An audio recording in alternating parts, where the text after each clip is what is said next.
Ayan po si si Primo. Hoy! Primo! Sige na, dito ka maglanda. Bakit? Dito ka na.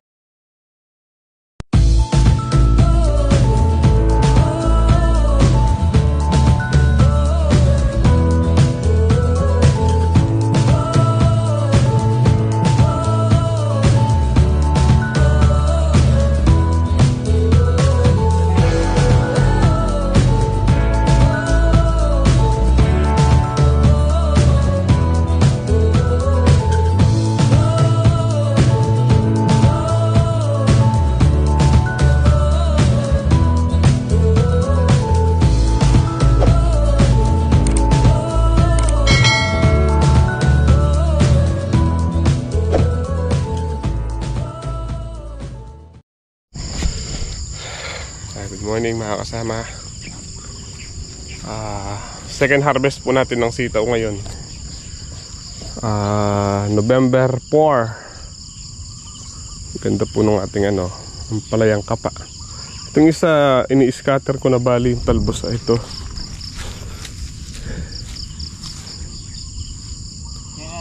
Sobrang lutong. May paklining ka eh.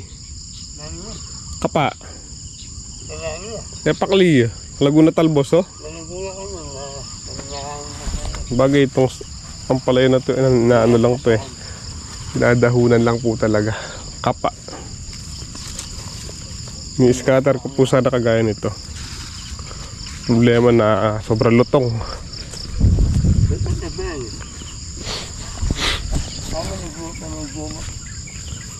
Bali, off muna tayo sa palengke mga kasama kasi wala na tayong dinadalang bulaklak tsaka patola. Itong mga sitaw ay muy pa rin po natin ibibigay.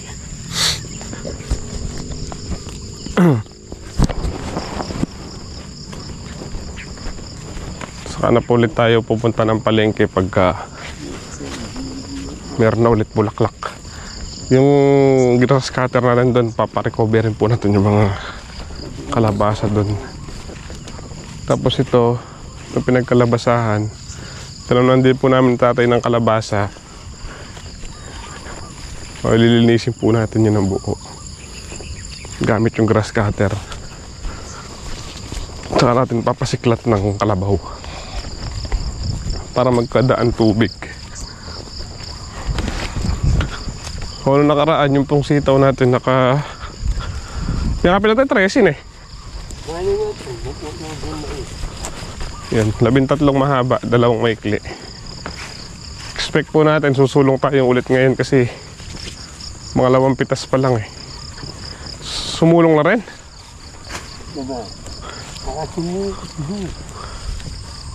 Kabilaan talan eh. Ganda rin po yung bunga ng berdana. Pero karamihan kasi sa tanim natin nagbulugan eh. Tingin ko kunan nyo rin manin eh.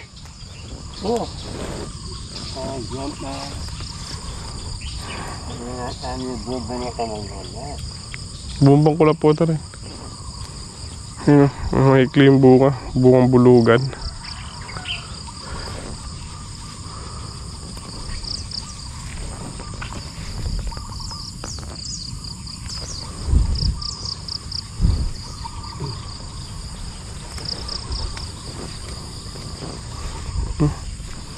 Pangit ng bunga dito.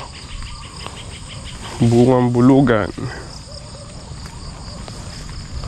May bagyo na tay. Pinapaambon-ambon po yung yung panahon natin ngayon. Kahapon nagpatubig po tayo gamit yung Voltron.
Sasali na tayo.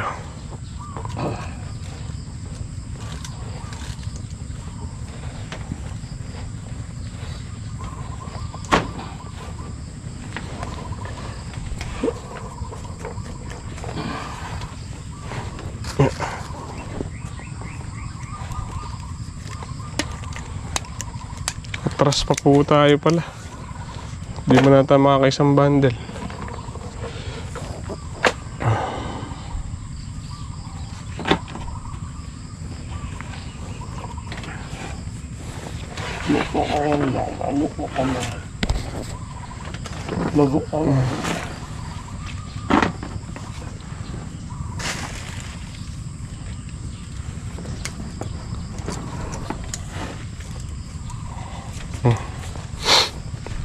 Sakto. Ay, siyamla mo na tay. Lima lang eh. 4 lang. Oo. Siyam lang pala. Atras pa ng 5. Ay, 5 pen. 13 lang eh. 4. Ayun. Ano mo nang Ito ano to? Segunda. pinakabuhay ba? Ito nasa ano to? 300 siguro to. Segunda. 300 pieces.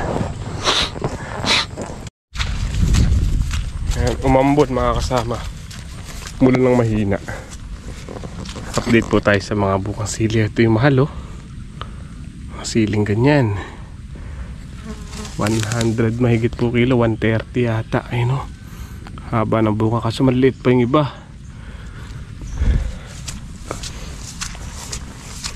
Pag di nagbago yung presyo, mababawi natin agad yung pinambili natin punla. Bagay, 2 tray lang po yan eh.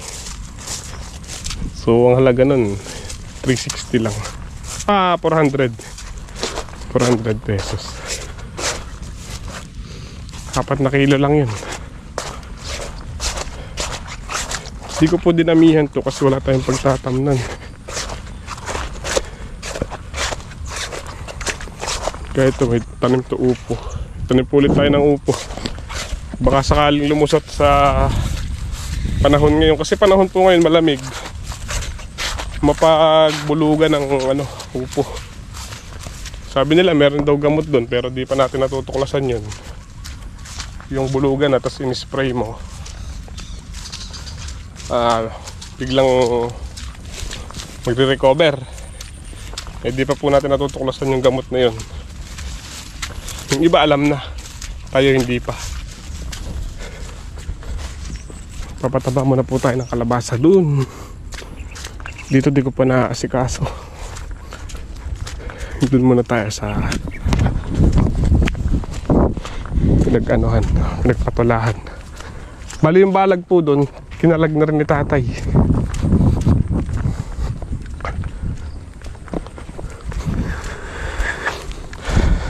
Malaking tulong na rin yung ulan sa mga halaman kahit paano. Kung tumagal-tagal pa sana tsaka lumakas-lakas pa ng konti, mas lalong okay. Pero at least nabasa yung lupa, makakatunaw na ng pataba. Hindi ito bulugan to. Ito babae. Wala pong problema kahit bulugan. Anuhin lang natin yan, pupulaklakan natin.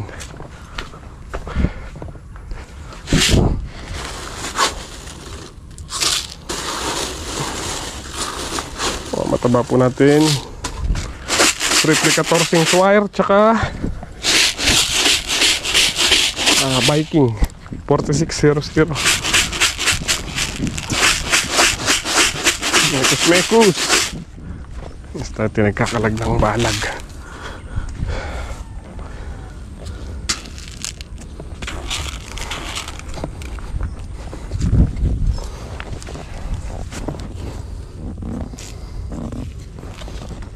Gusto na malita tayo na eh.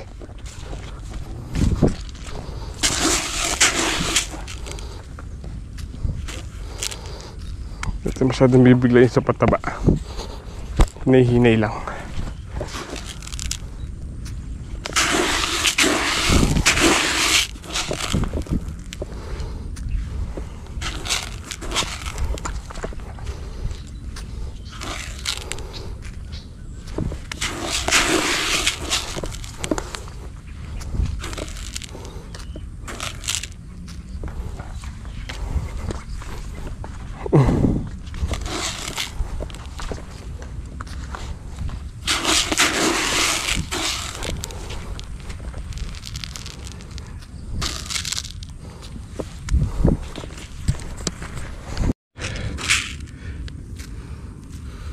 Kaya po tayo nagtanim ulit ng kalabasa. Gustuhan ko siya kasi hindi po siya high maintenance. Tapos pansin ko hindi rin siya takaw uod, hindi siya maalaga, hindi siya kailangan patubigan ng patubigan, sprayan ng sprayan. Kahit isang beses lang patabaan o dalawang beses, ayos na. Sulit na nun. Tapos wala pang tapon, talbos, bulaklak, bunga, pwedeng gawing pera lahat. Yun nga lang po, kailangan lang natin talaga ng konting tiyaga, lalo't madaling araw pong kinukuha yung bulaklak. Kailangan natin pagpuyatan, pero at least araw-araw yung harvest.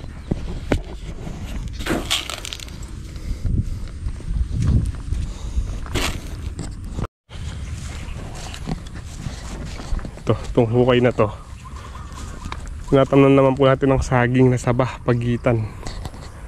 Mga to indulan to saging na saba makakasama next year pag hindi nasa lanta ng bagyan. Kami tayong saging na maaani. Ganda rin po market ng saging, kaya naisipan ko magtanim ng marami-rami. Hindi naman po marami, siguro mga nasa, wala ko magtanim ng mga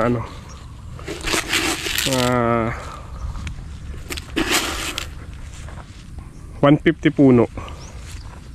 Ganun.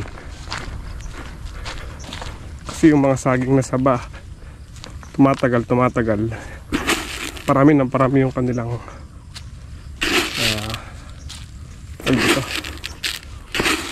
sanga. Kaya may kinukuha ka, automatic may kapalit.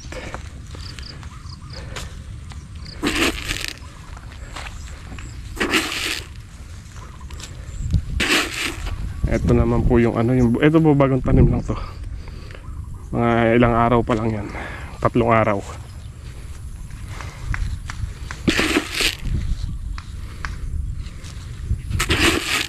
Tapos yung gawi doon, tsaka yung sa loob ng fish pan, months na. So, may mga na yan, mga 2 months.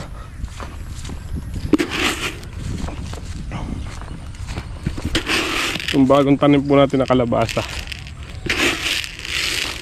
hindi karamihan ngayon.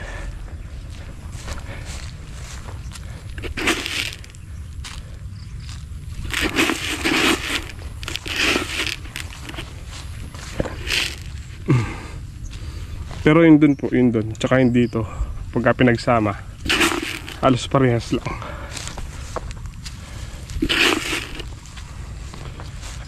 Napasobra yata yung timpla kong pataba. Kailangan maubos to.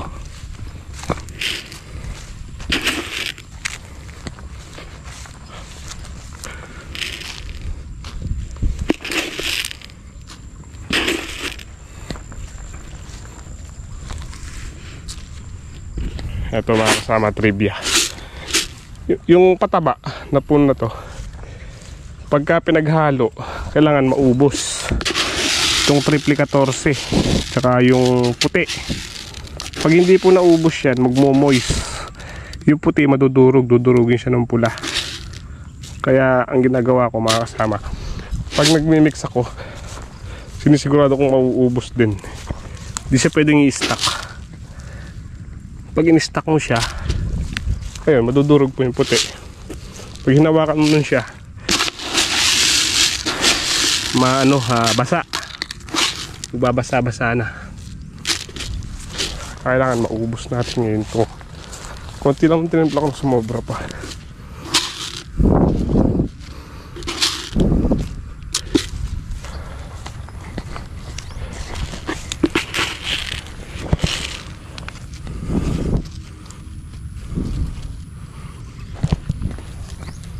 Okay na, tapos na.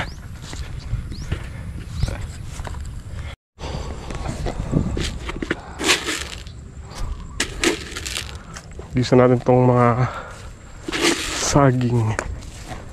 Feeling ko mahina yung ano nila. Mahina silang bumulas. Ay, na-block.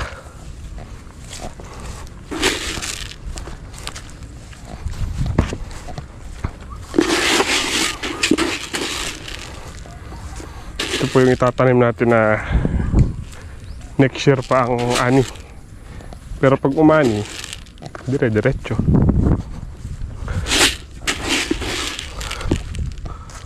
At least yan, nandiyan na lang po yan. Naghihintay na lang tayo ng tamang panahon. You know?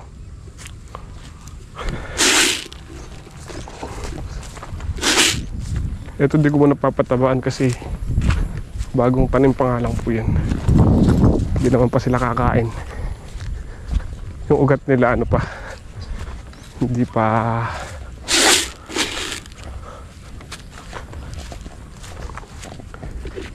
nakaano sa lupa, nakakagat. Lagay ko na lang siguro to sa sa siling talbusin.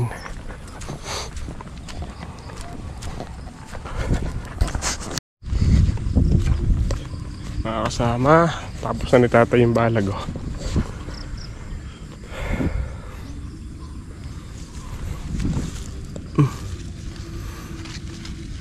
Kung hindi po napuputo ng patola, laki na sana yung mga yan. May balag po kasi nga, tapos sa ilalim yung kalabasa, kaya nasilong sila. Pero ngayon maparecover natin. May 3 butas pa tayo dito na tinatamnan. Saging.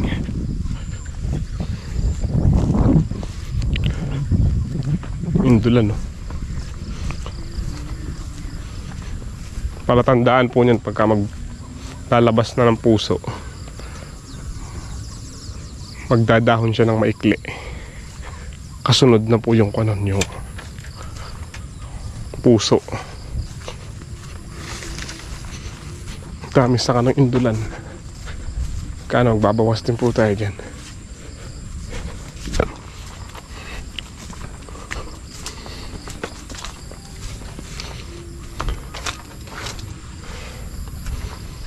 Mga saging natin nga natampuhin. Nagkasakit. Ito po yung saging na ano, dati nabibili sila, pero ngayon hindi na nila gusto masyado. Naalok ko sa palengke, ayaw. Hindi daw po mabili. Mas gusto pa nila yung sabah tsaka yung indulan.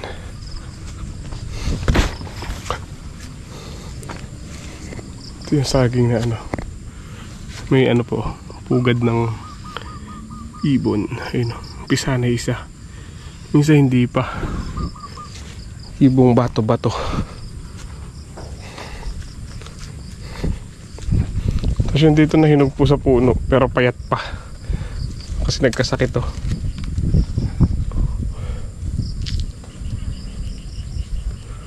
Nagkasakit yung saging. Dapat di siya ganun kapayat pag mahihinog.